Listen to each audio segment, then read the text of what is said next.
There you go.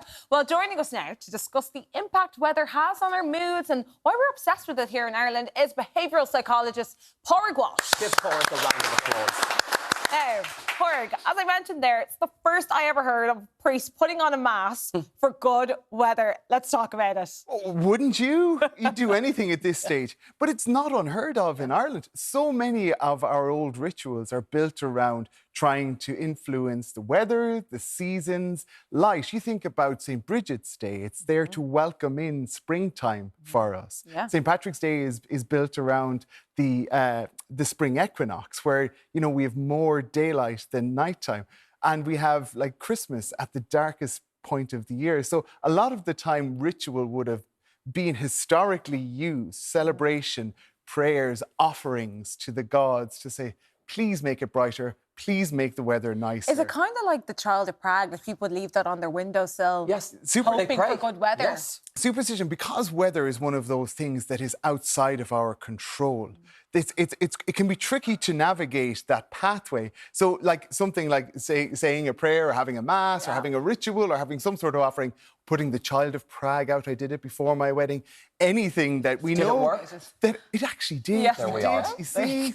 But superstitiously, we attribute that towards it having an influence on the weather. Of course, we know that we can't influence the weather ourselves. We can influence climate in a longer-term viewpoint. But in terms of day-to-day weather, we can't. All we can do is influence the way that we interact with it and how we receive it, and influence our own interactions and control those. With all that in mind, then, tell us, what sort of impact does the weather have on our mood? So it has a huge impact. So the weather, if you think about it from, you know, a biological point of view, vitamin D is something that always has to be prescribed. When you have a newborn baby, you're told, give them vitamin D because you don't want them in direct sunlight. As adults, we need to have more sunlight, particularly in Ireland, where it's required for us to boost our mood, to improve our health, our physical health. So that's, in one way, really important. But then you think environmentally, when it's summer, you're more active, you're more outside, you're more likely to be exercising, but also you're more likely to be interacting with other people in those happen-upon moments. And I've mentioned this before. I'm really a big fan of the happen-upon moments where you bump into people. You don't get that where you're at home because the weather is so bad. You know, it's really difficult when you have kids to go, oh, we're going to go to a playground. What are we going to do? So that can have a knock-on impact on us. It can impact our sleep, our mood, our behaviour as well. OK, now, how can the lack of sunlight and good weather, I suppose, affect our daily functioning? Like, even this morning, I found that our routine was completely changed because of the weather. So usually we'd cycle up to creche and we had to drive. And a lot of people ended up doing similar things, and it disrupts us. So for ourselves, where we might want to have more energy, actually, I have to say, when I was leaving to come here, there a man who is a really good friend of ours, Adam, was doing some paving for us, and he said, say that sunlight is life. And he was telling me all the way through for the half an hour beforehand that sunlight is life. And I was like, that's actually quite true, Adam, you know, that sunlight is life. It gives us so much more energy. It gives us our food, but it also gives us a much greater positivity and energy and outlook on life. So, and serotonin levels too, not to mention serotonin levels increase as well. So there's a whole host of things that sunlight will do for us, not just, you know, environmentally, but also for us physically. So that's why you were late. You were talking to Adam. Now, here in Ireland, we are obsessed with the weather, Pádraig. It's almost like we're in a really bad relationship with it. Like, Ireland is a temperate climate, OK? So if ever there is something that you could talk about that's going to have an unmatchable amount of things that are going to change, that you can talk about, it's the weather, because it's not like we're in an equatorial region where we know exactly what's going to happen. In Ireland, we get our 4 seasons in the one day, but we also rely on it. Traditionally in Ireland, we're an agrarian, tourism-focused society, with both of which really, really require good weather, or require us to be able to manage that weather. You see at the moment with farmers, because the land is so wet, it's having a really negative impact. But also when we're trying to plan for tourism, people make a decision, do I go to Ireland or do I not? Do I stay at home or do I go abroad? And that has weather has a huge impact upon that.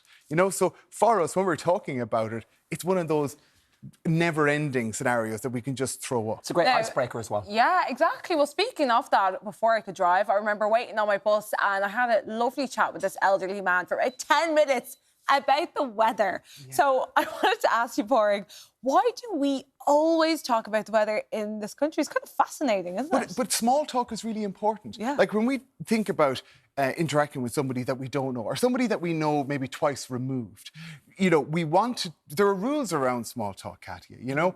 Like when we walk away from somebody, the two things that we regret are, oh, why did I say that? And the other thing we say is, why didn't I say something? You know, those two things when we're talking about something.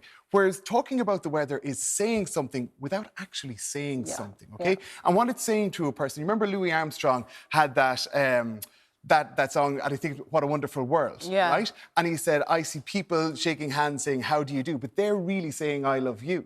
So when we're talking about the weather, we're trying to make a connection with each other. You were doing it with that old man. You were saying, let's just connect. And let's talk about something that's very neutral, that's not going to cause controversy, that's going to allow us to share this moment together without really solving the world's problems. So it's a lovely breaker like that. And never underestimate that, you know, that conversation about weather as a way for us to boost our mood when we're trying to boost it. The weather changing can really affect people's moods. There's actually a disorder attached to the type of mood changes. Tell us about SAD. Seasonal affective disorder. Yeah. SAD is seasonal affective disorder. And it, as the word says, it's an effect. So an affect is another word for an emotion. It's an affective disorder. And it happens at a seasonal basis. Now, it's more common in areas like Ireland, which are further away from the equator. Okay, so if you're close to the equator, much fewer instances of seasonal affective disorder. But we've noticed that strong, much greater impact on our mood at times where it's dark, where it's, you know, the weather is really poor. Lack of daylight. Lack of daylight, but it's to a clinical degree. It's not like, you know, a day like where we're just annoyed about the weather. Complaining about it. This is a really significant impact. And it you know, the weather itself, the lack of daylight can have a knock-on impact to a depressive episode. What advice would you have from any of our viewers that might be watching or know someone that is affected with SAD? The very basic things that always apply. So the thing that we can't control is the weather, but what we can control is our approach to it. So where we're trying to control an uncontrollable can be really difficult. But where you're talking about getting exercise, you know, bad weather can inhibit exercise, but we can still exercise. You know, the Swedish have a great term. There's no such thing as bad weather. There's just bad equipment or bad gear, okay? The other part of it is, like, it can limit social interactions, but staying connected, we know, is incredibly important for our mental health. And don't let weather inhibit our opportunities to connect with each other. And the third thing is, where you can, try and get out in the daylight. You know, it doesn't have to be in a sunny day. You know, how we frame a day, when people wake up and they see it's raining and cloudy outside, we can call it a bad day. But the starting point is our language. And how we describe it is, well, it's a rainy day, but it's a day with opportunity. Still get out. Yes, It's very good. Thank you so much.